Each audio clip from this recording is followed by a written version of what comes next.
Bharat Vistar, that is virtually integrated system to access agricultural resources. I propose to launch Bharat Vistar, a multilingual AI tool that shall integrate the AgriStack portals and the ICAR package on agricultural practices with AI systems. This will enhance farm productivity, enable better decisions for farmers, and reduce risk by providing customized advisory support. She Marts for rural women-led enterprises. Building on the success of Lakpati Didi program, I propose to help women take the next step from credit-linked livelihoods to being owners of enterprises.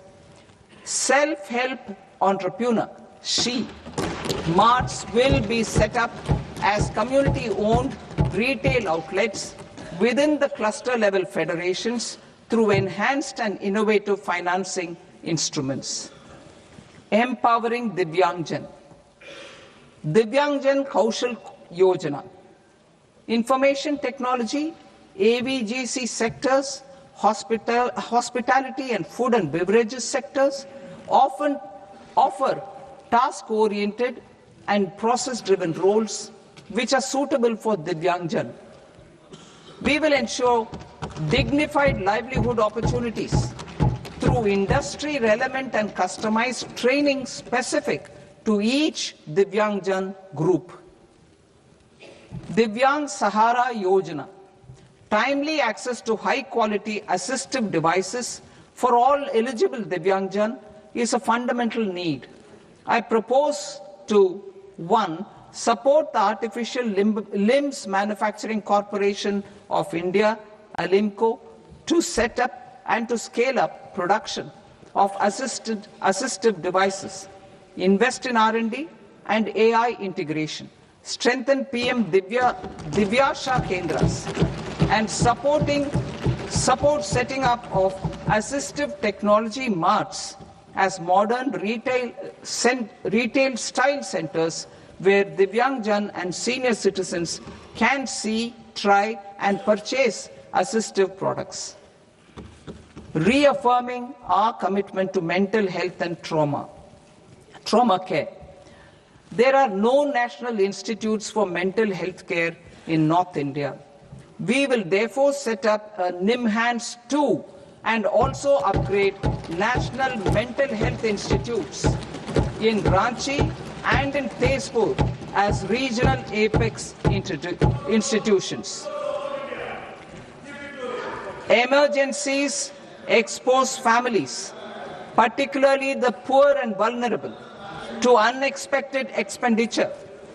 We will strengthen and increase these capacities by 50% in district hospitals by establishing emergency and trauma care centers. Focus on Purvodaya states and northeastern regions. Purvodaya. I propose the development of an integrated East Coast industrial corridor with a well-connected node at Durgapur, creation of 5 tourism destinations in 5 Purvodaya states, and the provision of 4,000 e-buses. Buddhist sites in northeastern region. The northeastern region is a civilizational confluence of Theravada and Mahayana or Vajrayana traditions. I propose to launch a scheme for development of Buddhist circuits in Arunachal Pradesh, Sikkim, Assam, Manipur, Mizoram, and Tripura. The scheme will cover preservation of temples and monasteries, pilgrimage interpretation centers, connectivity, and pilgrim amenities. 16th Finance Commission. On 17th November 2025, the 16th Finance Commission submitted its report to the President. As mandated under Article 281 of the Constitution, the government is to lay the report along with the explanatory memorandum on the action taken report on the recommendations of the Commission in Parliament. which, Sir, Honourable Speaker, you've allowed me to do at the commencement of this session. The government has accepted the recommendation of the Commission to retain the vertical share of devolution at 41%. As recommended by the Commission, I have provided 1.4 lakh crores of rupees to the states for the year 2026-2027 as Finance Commission grants. These include rural and urban local body and disaster management grants. Fiscal consolidation. Government has been delivering on our fiscal commitments consistently without compromising on social needs. To strive towards accepted standards of fiscal management in Budget 25-26, I had indicated that the central government would target reaching a debt-to-GDP ratio of 50 plus or minus 1% by 2030-31.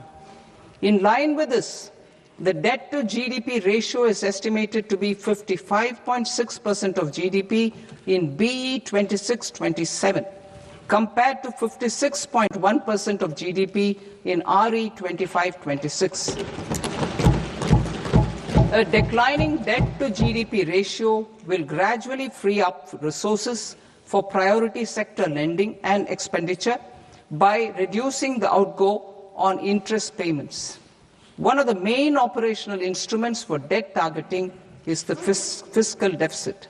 I am happy to inform this august House that I fulfilled my commitment made in 2021-2022 to reduce fiscal deficit below 4.5% of GDP by 25-26. In RE 25-26, the fiscal deficit has been estimated at par with BE of 2025-26 at 4.4% of GDP. In line with the new fiscal prudence path of debt consolidation, the fiscal deficit in BE 26-27 is estimated to be 4.3% of the GDP.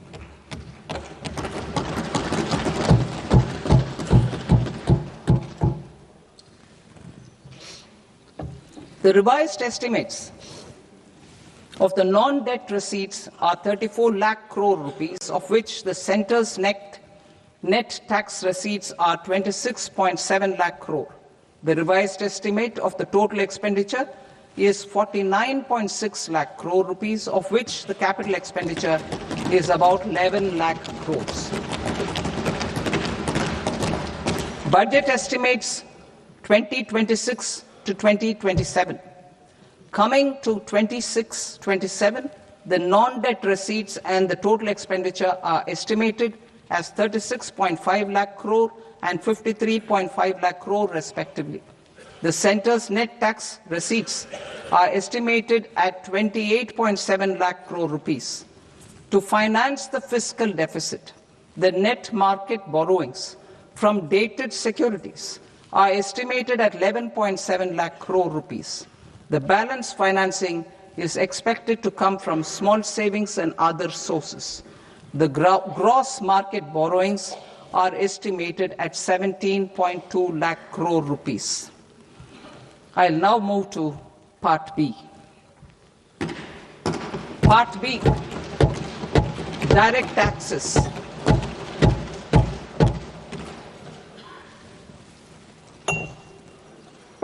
Honourable Speaker, sir, I now present my proposals on direct taxes. New Income Tax Act. In July 2024, I announced a comprehensive review of the Income Tax Act 1961.